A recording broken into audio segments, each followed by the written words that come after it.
ran through the ammunition passageway from back to front. This should never have happened. Elaborate systems of hatches and one-way shutters were in place in all the dreadnoughts, specifically to prevent the transfer of flash flames from one part of the ship to the next. The regulations were very clear about the importance of observing flash protection. Was it individual negligence, or is a consistent pattern of dangerous cordite handling beginning to emerge? As the fleets met, the German vanguard had its T crossed and was taking horrendous incoming fire. But there was still to be yet another mysterious internal explosion. This time to the Invincible, now at the front of the British line. As she led the whole of the Grand Fleet forward, her and the other two battlecruisers had a reasonable view of the German battlecruisers before them, and at short range they pounded them. They really badly damaged the Lutzow, the Seydlitz, and the Germans could barely reply. Then suddenly the mists before the Germans cleared. What happened was almost inevitable. One of their shells seems to have penetrated yet again one of the turrets of the Invincible. There was an enormous flash. There are amazing photographs of the flash and the huge explosion that followed.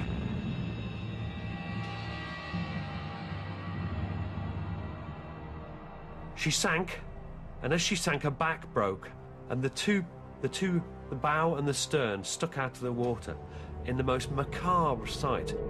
Look again at the photograph. What a weird sight.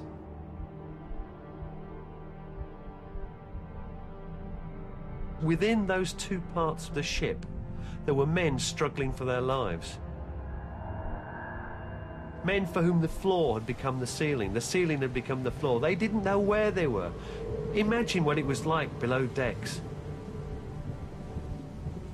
Those men were doomed. Nothing could be done for them, nothing whatsoever.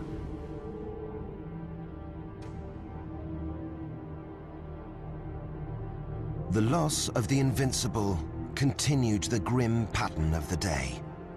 1,022 dead. 6 survivors.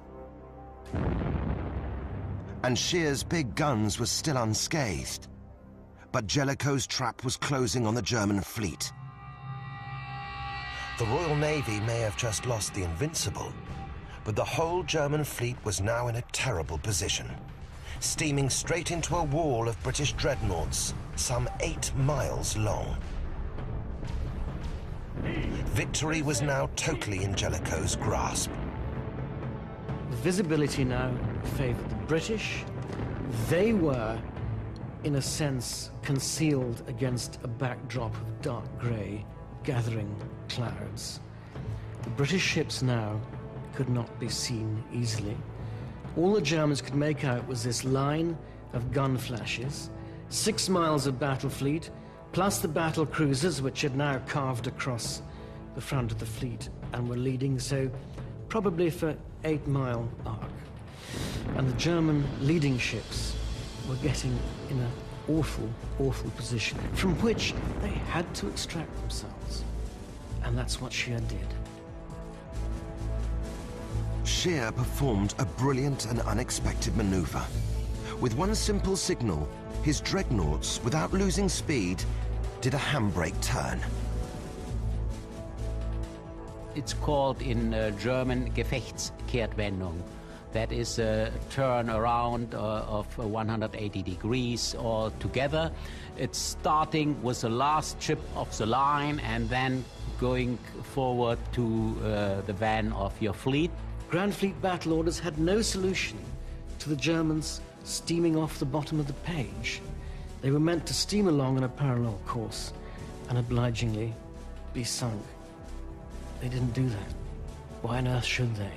The Germans disappeared back to the southwest, into the overcast, and Jellicoe wondering what had happened. The German ships were taking a pounding, but they were resilient. On the way to Invincible, the dive team passes the site of the Lutzow, a German battle cruiser. Unlike the British ships, despite being shelled beyond recognition, she did not blow up, and only went to the bottom later when scuttled by her own crew. I understand she was hit 24 times. When you consider that the Queen Mary, the Indefatigable, and the Invincible were hit no more than 3 or 4, maybe 5 times, the Lutzow withstood a huge amount of damage. So why were the British battle cruisers so vulnerable? Why does it seem the British got their design so wrong? Bill explains.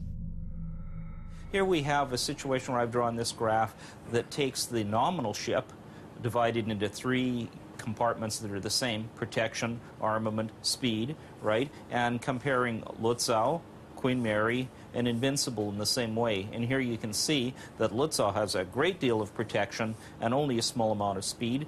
And here Invincible has only a small amount of protection and a great deal of speed. In a slugging match, Lutzow is going to win almost every time, provided you hit, because she has much more protection. She can take the shots and Invincible can't. Indefatigable, Queen Mary, Defence, and Invincible simply hadn't the armour for the roles they were given that day at Jutland. And now, with time running out, the dive team gets their first taste of North Sea weather. Mr. Wear forecast. Gale warning. This night, west, southwest, 15 meters a second. There's no alternative. The team has to run to harbour. With night closing in and a gale forecast, the evidence of the HMS Invincible will have to wait. Night was also falling for Admiral Jellicoe. But at 1900 hours, having lost his main chance to destroy the German fleet, he was suddenly presented with a second golden opportunity. But how he responded to that possibility would create one of the greatest controversies in naval history. In the Battle of Jutland, Admiral Scheer had just led the Germans in a miraculous escape from the massed guns of the British Grand Fleet. But now, for some unknown reason, he made a second U-turn, heading again for the British guns. Scheer turned round again and steamed straight back into the same trouble he'd just escaped from. It's possible that he had seen from the southernmost gun flashes. He had judged that the British fleet was further south than it was. He may not even yet have absorbed the fact that the whole British fleet was actually present, calculating he would steam across the stern of the British fleet, whatever ships were present. But he turned right back and steamed his ships, led by his battered battle cruisers, straight back into the arms of the Grand Fleet, in absoluten Wurstkessel, as one German officer put it. Absolutely in the sausage pan. Once again, Jellicoe crossed his T. Once again, the whole of the Grand Fleet opened up. What to do? Scheer was a man who thought on his feet. He really was a good admiral in that sense. He may have run himself into trouble, but he was the man to get himself out of it. What did he do? He ordered forward his battle cruisers in the most amazing action. He ordered them to charge, basically, to ram, to attack, to destruction. In what became known as the death ride of the battle cruisers, Scheer threw absolutely everything at Jellicoe's wall of dreadnoughts.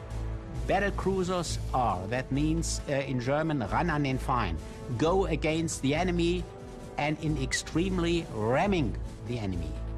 And that was like a suicidal order for the battle cruisers. But Jellicoe was now within range of Scheer's torpedoes.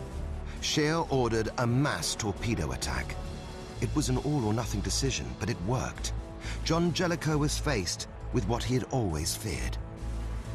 As the torpedoes were launched and came towards the British line, he had 3 choices. He could turn towards and allow the torpedoes to comb the tracks. But that would double the relative speed. He could carry on as he was going and just evade them as they came through the line, but that exposed the full length of his ships.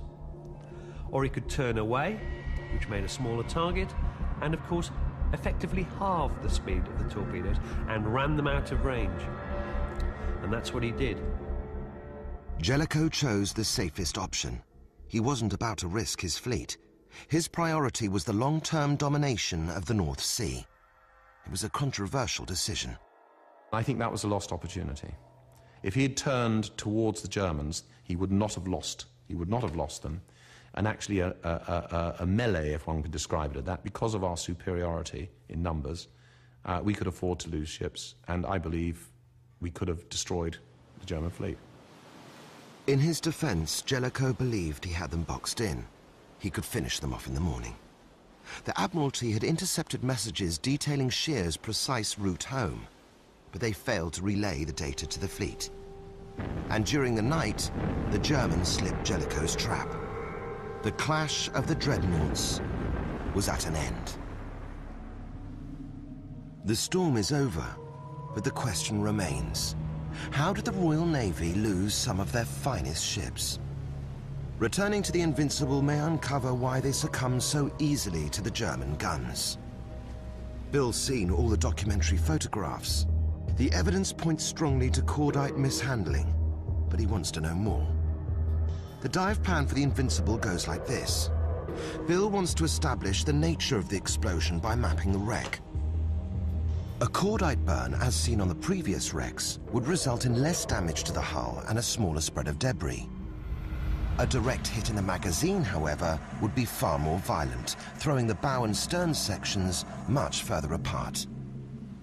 We have a few things that are really quite important to look at if we can while we're on the wreck. The one thing I would like to establish that we can is the exact nature of the breakpoints in the hull. And by knowing the depth of the water, which we think is about 50 meters, we can then establish about where we think the breaks are, provided it's sitting down in the bottom. Now that also matches the rough calculations I did showing the radius of the explosion damage. So if we could establish that, that would be very handy. The second mission for the divers is to locate the two central gun turrets. These were called P turret and Q turret. It's said that they are now located a mile away, having blown off like champagne corks. But this would support a single direct hit detonation scenario, rather than the slow burn cordite explosion theory. 5, 6, the team clearly has to find these turrets in order to establish which kind of explosion it was. Time to map the wreck with a side-scan sonar. Okay, roger that. We've just got the target in view now. Invincible appears as a huge shape on the left of the screen. She seems to be in two large parts with smaller debris scattered round. But where are the turrets? There she is. That's the turret. Way. That could well be it. The next exercise is going to be picking a mooring, over. Innes finds what he thinks is one of the central turrets, lying quite close to the wreck. Now it's time to drop the ROV and see whether he's right.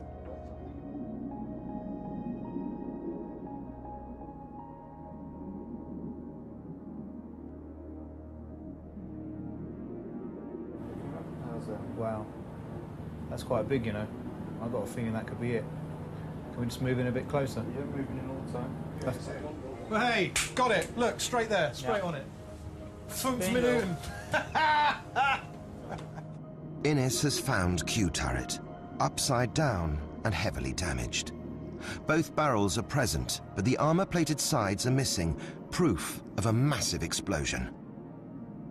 These bent sections weigh several hundred tons. The ROV clarifies the data from the side scan. Q turret isn't a mile away, but is lying just behind the stern of the ship. Now all they have to do is locate P turret. Could it be in the same area? They start the familiar process, methodically searching the debris field, inch by inch.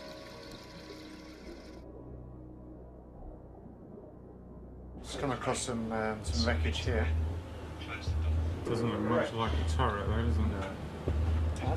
That looks like shell plating. Just taking a pure guess, it looks like bottom to me, something similar to that. That keel. Yeah. Okay, if you can just keep on taking up my umbilical.